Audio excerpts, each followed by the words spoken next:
नमस्कार, स्वागत है आपका इंडिया न्यूज 28 में। आइए बात करते हैं इस वक्त की बड़ी खबर की। विनोद बिहारी समिति ने की प्रेस वार्ता, पेसा कानून लागू करने की मांग की। धनबाद पतलाबाड़ी में 5 जनवरी 2026 को विनोद बिहारी समिति की ओर से एक प्रेस वार्ता का आयोजन किया गया। प्रेस वार्ता की अध्यक्षता विनोद बिहारी समिति के सचिव सोमनाथ महतो ने की। प्रेस वार्ता में उनके साथ विनोद बिहारी महतो समिति के सक्रिय कार्यकर्ता विजय कुमार सोरेन उर्फ ठाकुर मांझी एवं घटवार आदिवासी महासभा के जिला अध्यक्ष स्वपन कुमार राय उपस्थित थे। प्रेस वार्ता को संबोधित करते हुए वक्ताओं ने बताया कि उनका मुख्य उद्देश्य कुर्मी समाज एवं घटवार समाज को पेसा कानून में शामिल करना तथा धनबाद और बोकारो जिलों में पेसा कानून को लागू करना है। उन्होंने कहा कि इन जिलों में आदिवासी एवं मूलवासी समुदायों की बड़ी आबादी निवास करती है, लेकिन अब तक उन्हें पेसा कानून के सूची में शामिल नहीं किया जा रहा है तथा इस सूची से वंचित किया जा रहा है और न ही कोई लाभ मिल पा रहा है। वक्ताओं ने सरकार से मांग की है कि जल्द से जल्द धनबाद एवं बोकारो को पेसा कानून के अंतर्गत लाया जाए तथा कुर्मी एवं घटवार को सूचीबद्ध किया जाए। उन लोगों का कहना है कि ब्रिटिश हुकूमत के पूर्व संथाल, मुंडा, घासी, गोंद घटवार, मुंडा, उराम, कुर्मी, खड़िया आदि पेसा कानून जनजाति समुदाय में शामिल थे, अर्थात 5 दिसंबर 1931 के सर्वे सेटलमेंट जिन 13 जनजाति की सूची थी उसमें कुर्मी जाति को शामिल किया गया था। आज़ादी के बाद सन 1950 में लिपिकीय त्रुटि के कारण जंगल और जमीन एवं अपने संस्कृति रीति रिवाजों से कुर्मी जाति वंचित रह गए, जो कि आज तक संशोधन नहीं हो पाया है और न ही पेसा कानून समिति में सूचीबद्ध किया जा रहा है। उन्होंने चेतावनी देते हुए कहा है कि यदि सरकार उनकी मांगों पर शीघ्र निर्णय नहीं लेती है और धनबाद व बोकारो को पेसा कानून में शामिल नहीं किया जाता है, तो विनोद बिहारी समिति की ओर से उग्र आंदोलन किया जाएगा, जिसकी पूरी जिम्मेदारी वर्तमान झारखंड सरकार की होगी। प्रेस वार्ता के दौरान बड़ी संख्या में सामाजिक कार्यकर्ता एवं समर्थक मौजूद रहे और सभी ने एक स्वर में पेसा कानून लागू करने की मांग का समर्थन किया। निरसा संवाददाता लोकनाथ प्रसाद की रिपोर्ट।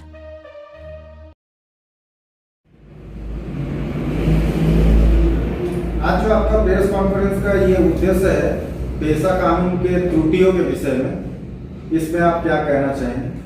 सबसे पहले आपके चैनल के सभी दर्शकों श्रोताओं का हमारी ओर से नमस्कार, नए साल की हार्दिक शुभकामनाएं। और आज इस प्रेस कॉन्फ्रेंस का मूल रूप से जो उद्देश्य है पेसा कानून को लेकर के, इसमें हमने इसको जो पढ़ा, जिस तरीके से अखबार की सुर्खियां बनी हैं कि पेशा कानून झारखंड में सख्ती से लगाई जा रही है, हम इसका स्वागत करते हैं सरकार के इस कदम का। बल्कि इसको लगने में बहुत विलम्ब हो गई। झारखंड की आज़ादी के 25वां साल है झारखंड बनने के बाद, तो इसको आज से 1 दशक पहले भी इसको लगाया जा सकता था। जो भी हो, देर आए दुरुस्त आए, अच्छी बात है। पूरी सख्ती के साथ ये कानून लगना चाहिए, लेकिन साथ साथ में सरकार को हमारी एक निवेदन भी है। निवेदन ये है कि ऐसे कई जनजातीय समुदाय झारखंड में है जिनको उनके जनजातीय पहचान वापस दिए बगैर पेसा कानून को लगाया जाना, कहीं ना कहीं एक बड़ी आबादी, जनजातीय समुदाय में रहने वाले एक बड़ी आबादी अपने संवैधानिक अधिकार से वंचित रह जाएंगे। मैं इसको स्पष्ट थोड़ा कर दूं कि आखिर पेशा कानून का मुख्य उद्देश्य क्या था। उद्देश्य यही है कि जो लोग भी इस समय सुदूर ग्रामांचल में आज भी जो लोग दबे कुचले लोग हैं, आर्थिक रूप से पिछड़े हुए लोग हैं, जहाँ पर शिक्षा, स्वास्थ्य, रोजगार का व्यवस्था नहीं है, जो लोग किसी तरीके से आज तक अपनी जिंदगी को लेकर के जद्दोजहद कर रहे हैं, उन लोगों को मुख्य धारा से जोड़ने का ये प्रयास है। कहीं ना कहीं पेशा कानून उनके लिए मददगार साबित हो। मूल रूप से यही कारण है पेशा कानून को लगाया जाना। तो जब आपका ये उद्देश्य है कि दबे कुचले लोगों को मुख्य धारा से ले आना, तो फिर ये नहीं होना चाहिए कि एक बड़ा समुदाय, आज भी झारखंड की कुल आबादी का लगभग 1/4 एक ऐसे लोग हैं जो जनजातीय हैं। 1950 ब्रिटिश गवर्नमेंट के दर्जनों ऐसे दस्तावेज मिलेंगे जिसकी लड़ाई जो लोग आज तक पिछले 70 सालों से संघर्ष करते हैं, सड़क से लेकर के सदन तक। इवन आज के समय में वो सुप्रीम कोर्ट में भी वो याचिका दायर की गई है कुर्मी समुदाय की ओर से। गढ़वाल समुदाय भी अपने संवैधानिक अधिकार के लिए लड़ रहे हैं। तो जो जनजातीय पहचान के लिए लोग लड़ रहे हैं, उनको उस जनजातीय पहचान दिए बगैर, एसटी का उस सूची में शामिल किए बगैर अगर पेशा कानून को लगाया जाता है, तो कहीं ना कहीं ये जरूर माना जाएगा और कहा जाएगा कि लगभग 1 करोड़ की आबादी वाला जनसंख्या का ये समुदाय पेशा कानून के कारण अपने संवैधानिक हक और अधिकार से वंचित रह जाएंगे।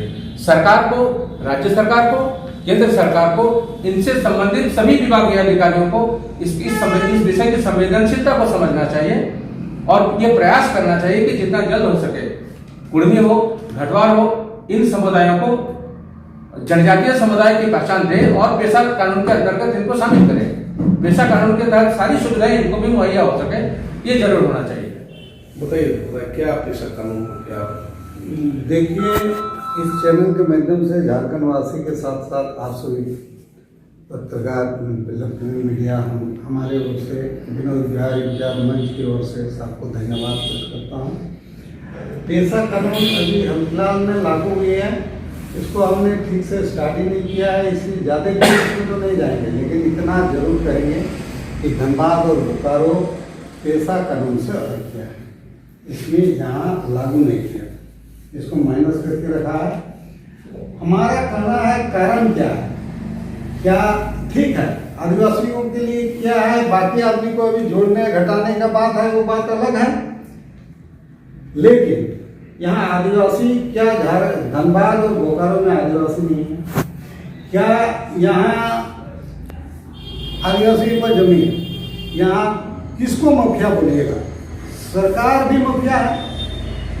आपका कोल इंडिया यहाँ आदिवासियों का जमीन लिया, जिस समय कोल इंडिया का जन्म हुआ उस समय से आज तक कोल इंडिया भी जमीन आदिवासियों को लेके पैसा नहीं दिया है, अभी मुआवजा नहीं दिया, अभी तक रजिस्ट्री जो भी कारण हो पाए अभी तक मुआवजा जमीन का नहीं दिया। तो आप माफिया किसको कहिएगा? कोल इंडिया भी एक माफिया है। आप यहाँ कुंडी में बहुत ज्यादा आदिवासी है, निरसा में सेकंड पोजीशन है, चंदन कियारिया है, गुलियापुर है, सिंदरिया है आपका, ये क्या यहाँ आदिवासी नहीं है? यहाँ का आदिवासी को क्या कानून से अलग रखा जाए? क्या यहाँ का आदिवासियों को लूटने और लुटाने के लिए सरकार छोड़ दे? यहाँ क्या धर्म तरंग नहीं हो रहा है? यहाँ रजिस्ट्रिंग का मामला नहीं है। यहाँ का आदिवासी कम है, इसका मतलब ये नहीं है कि यहाँ का आदिवासी लोग को लूट ले। ऐसा नहीं होने देगा ये विनोद बिहारी विचार मंच। यदि सरकार धनबाद बोकारो में भी पेशा कानून को लागू नहीं किया तो हम विनोद बिहारी विचार मंच की ओर से आर पार की लड़ाई लड़ेंगे और ये हेमंत सोरेन ये रोक नहीं पाएगा, उसका पाप भी आएगा तो रोक नहीं पाएगा। ये आपने इन माफियाओं के इशारे पर, धनबाद के आदिवासियों को लूटने के लिए छोड़ दिया है कि धनबाद को लूटो, यहाँ के आदिवासियों को लूटो, यहाँ का आदिवासियों को अस्मिता खत्म कर दो। एक तरफ क्रिश्चियन लगा हुआ है मशीनरी, दूसरी तरफ यहाँ आदिवासी का मने एकदम क्या बोलते हैं पूंजी नष्ट कर देगा। इसलिए हम मांग करते हैं आप लोग का चैनल से, आप लोग के माध्यम से कि धनबाद बोकारो को भी पेशा कानून के तहत इनको लाया जाए और नहीं तो हम लोग आंदोलन के लिए बाध्य हो जाएंगे।